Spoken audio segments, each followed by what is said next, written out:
Good morning and welcome back to another video, and today is another day of the 0 to Gold Cap Challenge. Now just stick around and enjoy the video. Okay, so for today we are farming up ICC. I've just finished running it with my other 4 characters and we're going to be doing it on our last character, which is our Demon Hunter, because I find it really nice to actually just do it on my Demon Hunter, so to speak.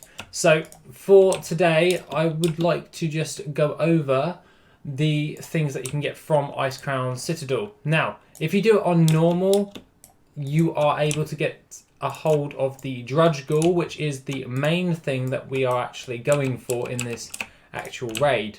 Now, I don't really bother with a load of these mobs. I usually end up skipping past them due to the fact that they don't drop all that much. If you do want to, then you're more than welcome to, but at the end of the day, I personally like to leave a lot of these. I'm just killing them for plane of reference, so to speak, so I can keep talking to you guys. But what we're coming in here for is the battle pets, and the one of note is the Drudge Remains. That drops off of Arthas, and you have to be in normal standard for this actual raid. So if you do want it, you have to do it in normal 25 or normal 10 man. We now just got a battle pet from here. So what we're going to do is we're going to learn that one. And we got the Bone Shard. So that's pretty cool. We'll just learn that and cage that. Now, the other battle pets aren't worth an awful great deal. The Bone Shard is only 123 gold. So this could be a hit or miss raid for you to do. But there is other ways in order to increase your gold per hour for this raid. So bringing in Enchanter is always a good idea. It's always a good idea for doing raid farming or dungeon farming, so to speak, just because you can maximize the amount of gold that you've got just by doing all of that. So we'll kill Lady Death Whisper, and we want to see if there's any BOEs, because the BOEs do actually drop from the bosses, just to bear in mind. Now, the first 2 bosses are rather easy to do. Obviously, I'm doing it on normal 25 man. But if you do prefer to do the actual farm, you can go for another different type of battle pet if you go for it in heroic. So we'll go over that quickly now. So the other battle pet, if you don't, is the Call of the Frozen Blade, which brings you a Wicked Soul, and that is from the Lich King. Now, that one drops instead of the Drudge Remains if you've got it set on heroic. So you still got a chance either way, but the Drudge Remains usually sells for the most. That is because the Drudge Remains is just an amazing battle pet to actually use. So yeah, it tends to sell for quite a lot of gold. On my realm at this moment in time, it's about 20,000 gold for one. And I've already got one today, so I'm pretty damn happy. I'm hoping to get another with this actual farm that we're going to be going over. So what I'm doing here is just going through the actual raid. We're going to have to do all of the lovely dialogue that comes along with this, but I don't have a real big problem with all of that. So today's been quite good. I felt like doing ICC because I haven't done ICC raid farming for a very long time, because last year it was only 1 character and you could only do 1 run. With multiple ults, you're able to increase your chances of getting hold of the battle pets in question. So raid farming is definitely viable. By the way, I haven't actually forgotten about Siege of Orgrimmar. These guys you don't have to kill. You can just, as long as you've killed the first cannoneers on that side, you win. And obviously, I haven't done it on this guy because he's a fresh new toon. So I'm on a boat. And if you remember, the Lonely Island, I'm on a boat. If you remember that. But if you don't, then I just sound incredibly old when I'm not. So anyways, regardless from that, let's check if we got any BOEs. No, let's grab that in. With this actual raid, you are most likely going to be coming out with around about 700 to 800 raw gold just by vendoring all of the items in question. So that's pretty damn good in the grand scheme of things. So at least you're coming out with a little bit of gold, even if you don't get any of the battle pets that are worth that much. Brackets, the Drudge Remains. Now, if you come in with a tailor or a enchanter, you're obviously going to increase the amount of gold that you get. Now, for plane of reference, the disenchant value is around about 16 gold. So Usually a lot of these items are around about 7 to 10 gold, so at the moment it's worth just disenchanting all of the ones if you can send them over, or if you've done it on your enchanter, just disenchanting them in general. I think I've vended one thing which was like 26 gold, and that was a staff that I got from Syndragosa, if I remember right. Double check before you disenchant stuff using TSM's Trade Skill Master info for disenchant values. You don't really want to waste your time with all of that. So what we're going to do is we're going to kill Sourfang and make sure that he dies. I'm just going to burn him down quickly and just make sure that he is dead. Obviously I'm going to get a load of achievements in this actual thing, mainly because I can then, because he's fresh new tomb. But aside from that, we're going to be doing this route for the entire thing. Obviously, I'm kind of enjoying showing you guys the routes in which I take in doing raid farming. I have had a few comments saying about their different types of routes. So if you've got a different alternate route that you think is better, you're more than welcome to tell me about it, because that would be awesome to be able to effectively farm it a bit better than I usually do. So because obviously I don't know every detail about how to maximize every single raid and every single dungeon, so to speak. So more knowledge is power, as Khadgar likes to say. Now aside from that, we do want to send over the green items that we get along with this and any of the BOE epics, because then we can disenchant these for additional gold. Some of the BOE epics are actually great transmog items, so bear that one in mind as well when you're actually farming this, because the majority of the time they do tend to sell for quite a fair amount of gold, and I really don't want to waste any gold, so to speak. But let's just kill all those. And with Precious and that, if you do have the Northrend skinning, just make sure that Precious and Stinky, the dog that I just killed, they actually drop Arctic fur pretty much all of the time when you've got it. But obviously I don't have Northrend skinning, so I'm missing out on gold with my skinner, which is this guy right now. So just bear that in mind, that you can get some Arctic fur for your Mechanized Chopper that way. If you want to farm this and do the Mechanized Chopper at the same time, you can obviously get some of the materials for the Mechanized Chopper. So looking back at probably a little while ago, we should have got a Northrend skinning, so we could have at least gotten those Arctic furs for Precious and Stinky. But hindsight is a wonderful thing. So what I plan on doing is just following along and just doing this raid. The other thing that I would like to talk about today is just random jazz and all that stuff. And that would be... And the other thing that I would like to talk about today while we're actually doing this raid, and I think this is probably a good way to explain it, is there was a few comments on yesterday's video saying about gold per hour, how we calculate gold per hour. Now, I didn't think I would be having to make this like extra additional comment, but I know a lot of you understand the gold per hour thing. But if you are somewhat confused about how gold per hour works, gold per hour is the looted item value of a farm within that hour, and then you just evaluate it that way. Obviously metrics do change over the course of the hour depending on your server, your prices and all that jazz. And obviously what I farm up per hour is not necessarily going to be the exact same as what you are going to farm up. This was the entire premise of why I originally came up with the Worth It add-on, so it can take the averages of a farm and evaluate it for your server, so you would get an idea on what is good for your server as opposed to someone else's, so you don't have to worry about all of that jazz. So yeah, obviously I'm planning on doing a few developments with Worth It in the future. I do plan on adding a few more bits in and a few additional extra features with the aid of Callum as well, because for obvious reasons he's much more better at implementing some of the technical aspects than I am.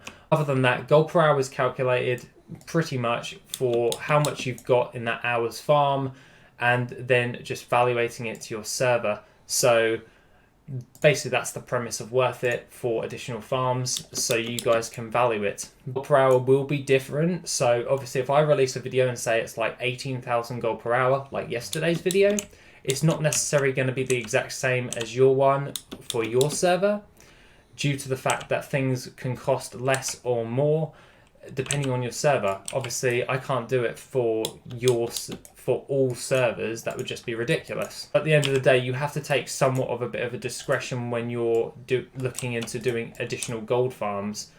For obvious reasons, this question gets brought up kind of a lot, so I thought I'd address it in this video today, just to make sure make sure everyone understands what I mean by gold per hour in a video, because the comment went on to say that it was clickbait, even though I basically showed you how I was doing the farming and how long it actually took and how much we got in the hour based upon my server's metrics. Obviously, I can't do it on your server's metrics, but for obvious reasons, that was the gold per hour for me.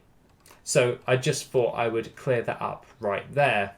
Aside from that, we are now in the blood quarter, and we're just making sure that all of these guys are going to just pretty much die at this moment in time. We've actually been farming up quite a bit this morning and making sure that we get some BOEs. So we got a wrist piece for a transmog item for 2,000 gold, min buyout. Yeah, there's 4 auctions of that on the auction house. That's a 0.01% sell rate. That's probably not going to be something worthwhile, so to speak. But what we're going to be doing is killing up all of these trash. I like getting this buff. I don't know why. By the way, if you press those red bubbles, if you're on a shaman, it makes your chain lightning an instacast. Just so you know, it was really handy when I was coming through here, because if I can turn chain lightning into an instacast, I'm basically just wrecking people. So something to bear in mind, so to speak. But let's go kill the Blood Queen Lanathel and make sure that she dies, all that jazz, all that niceties, so to speak. So we've just killed her, got the achievement, of course. These are BOE. So if you see like this gem thing over the Blood Queen's Crimson Choker, they're a necklace. Probably not good for selling on the auction house flat out, but disenchanting wise, that is pretty damn good, because you can just send that over to your enchanter even if you don't. And you usually get like 1 or 2 of these things for the Blood Queen Lanathel, just depending on your drop rate.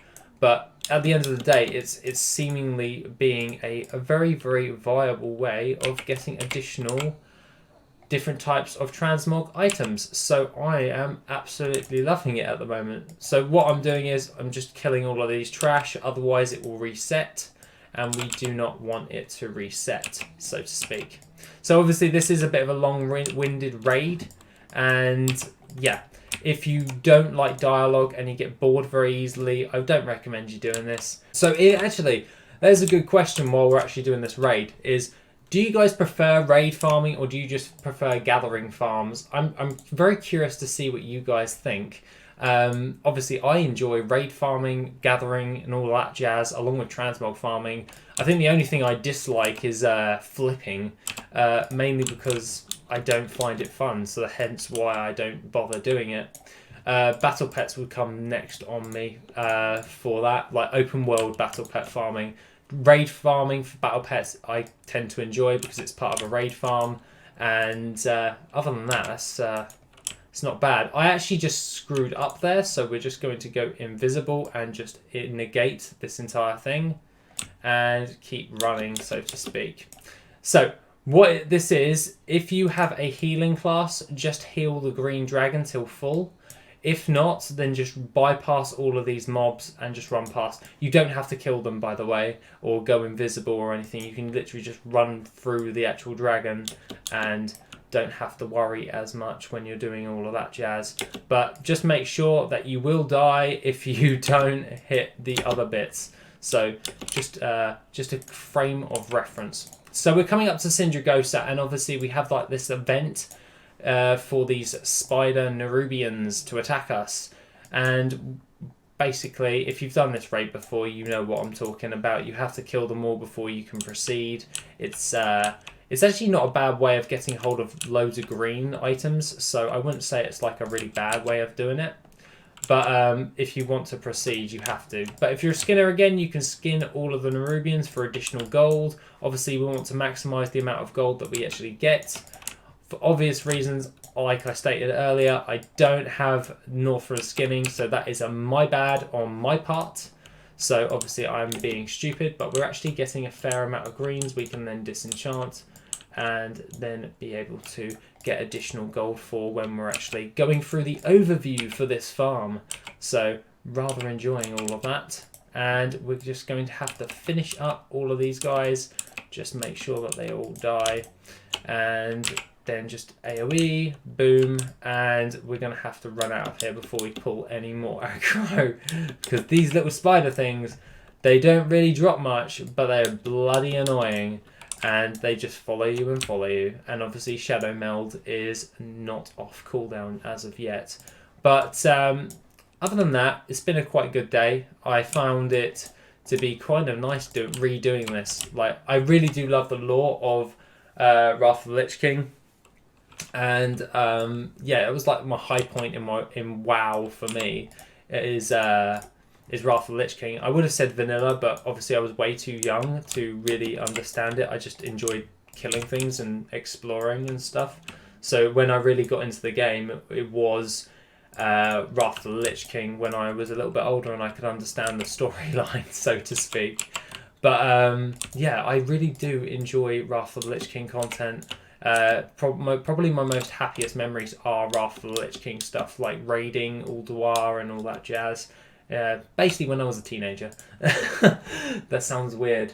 But we're just about to kill Sindragosa. Sindragosa actually drops a battle pet as well. She drops the Skull of the Frozen Whelp, and that is the Soul Broken Whelpling. That isn't worth all that much, but it is an extra bonus if you do want to take on this mob. So our next guy, once Sindragosa is dead, is basically, we got another Primordial Saronite.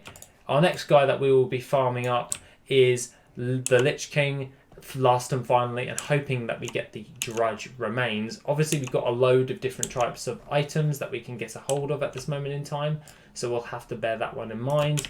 But other than that, it's pretty damn good. Obvious reasons, this raid takes a little bit longer than an hour to sell, so for obvious reasons, it's not going to be per hour. Obviously, it's going to take a little bit longer. It usually takes roughly around about 14 to 16 minutes to clear this if I really do focus for doing this farm. So you can probably do 4 runs if you are pretty damn sharpish on what you're actually doing within an hour.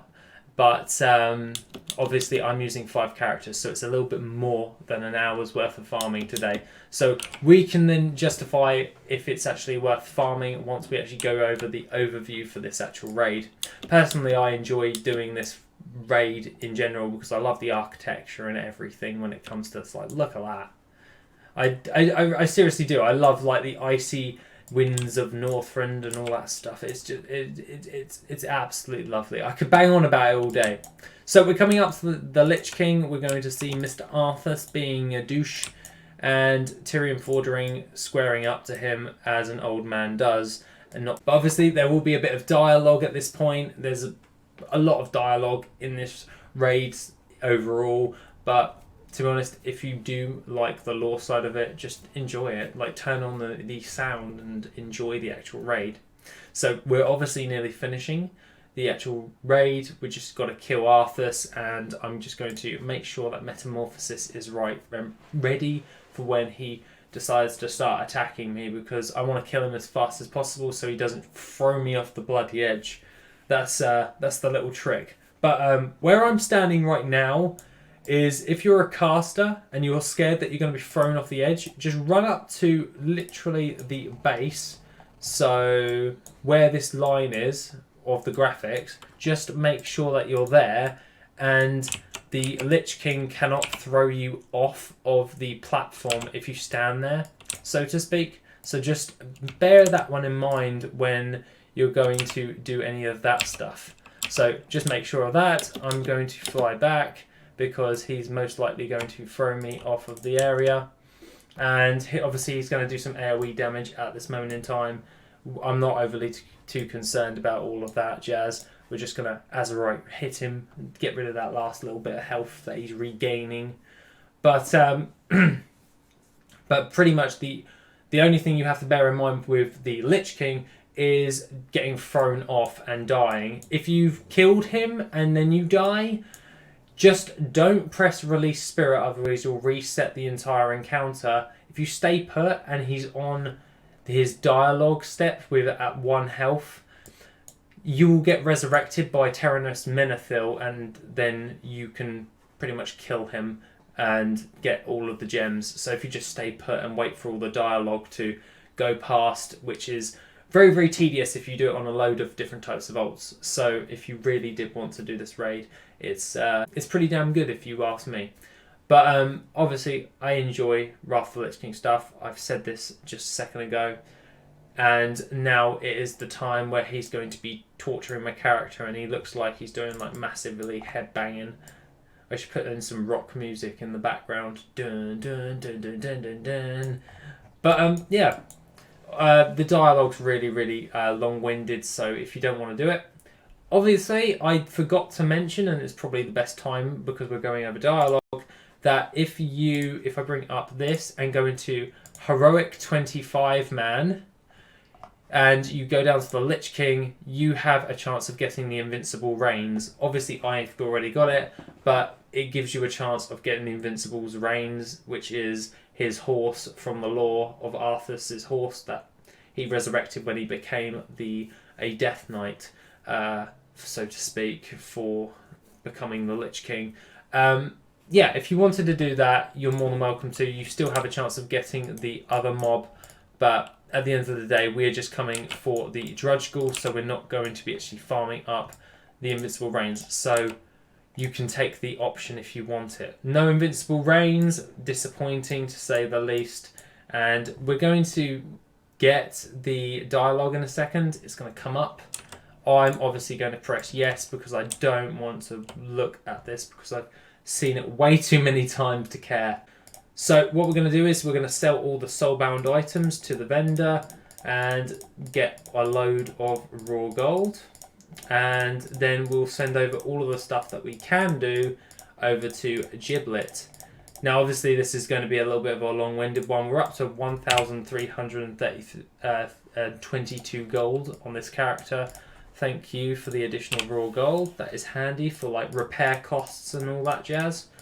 So then we can just keep track of all the other bits. So we'll send that over to Giblet, and then we can go over how much gold we've actually made for the day. And now we're going to just quickly grab our extra things. We have some expires in the mailbox, but not overly too concerned about that. We will get into the gold for the day in a minute.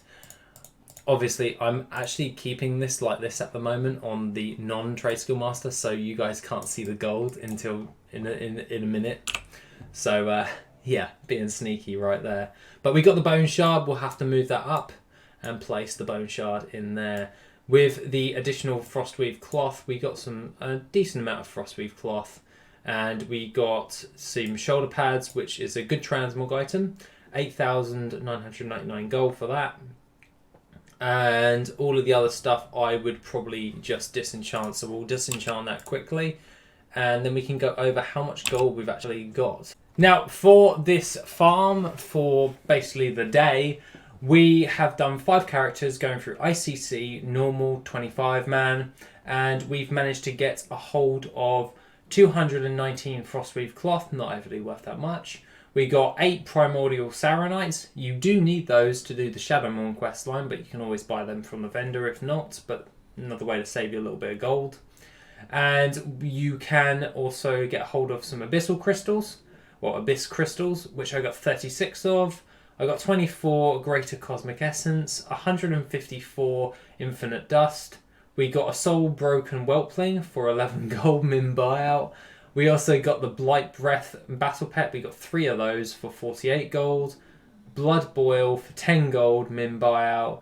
The Bone Shard for 123 min buyout. And then we have the Drudge Ghoul, which is 19,999 gold for that one Battle Pet. Now, bearing in mind, we actually also have 6 pieces of transmog, which are worth a load of gold, like 9,000 gold, 5,000 gold.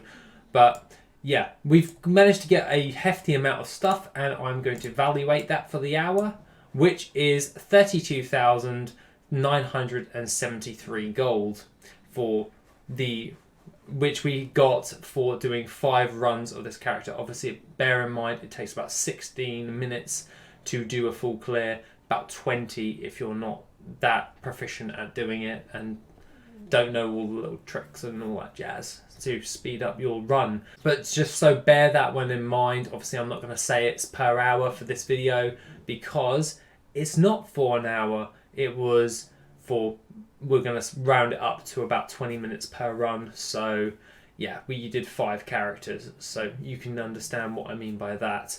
But 5 ults going in, 32,975 gold for the initial 5 runs. I'm okay with that. So that being the case, let's get into the gold for the day. Now, the gold for the day goes as follows, and that is 56,970 gold, which the things of note is we sold a Tide Skipper from yesterday.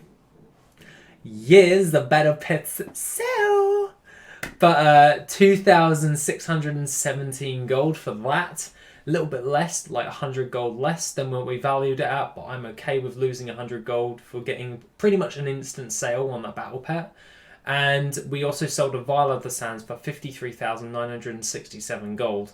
So altogether, pretty damn good. 56,970 gold in total coming into us, which has brought our overall total for today to 255,329 gold. That's how much we got overall. So we got 250,000 now.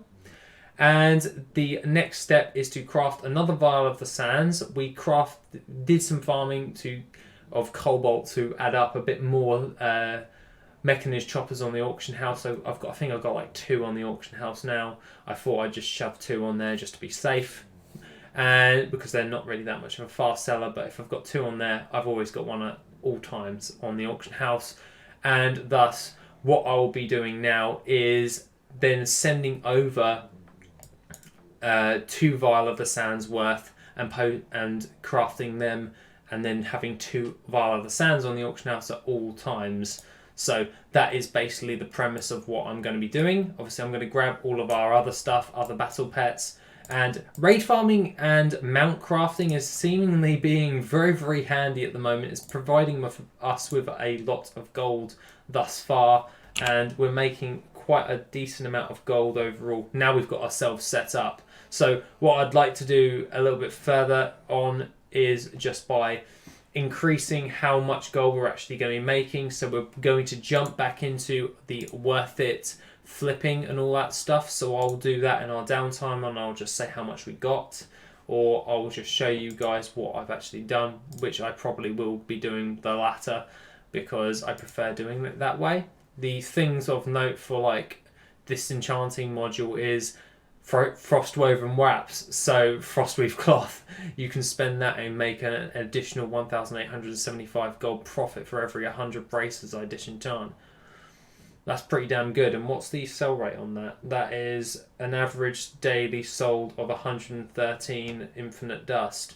That's not bad. 0.24 sell rate. That's okay, I guess. It's not great, but it's not bad.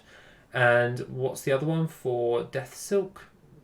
And then the Death Silk ones is going to be 1,472 gold. So these 2 are looking to be the best. The Tide linen braces are not actually worth it at the moment, hence the name of the add-on, worth it. Now all we'll have to do now is just go over which ones are worth it. So it'll be the Death Silk braces and the Frostwoven braces for that, for the disenchanting module. And for prospecting, it'll be the Saronite ore, which I know won't be that good. So overall, let's just post all of this to the auction house, and that will be a pretty good day overall. Other than that, guys, have an awesome rest of the day, and I shall see you in the next video, which will be tomorrow. Have an awesome day, guys, and I shall see you soon.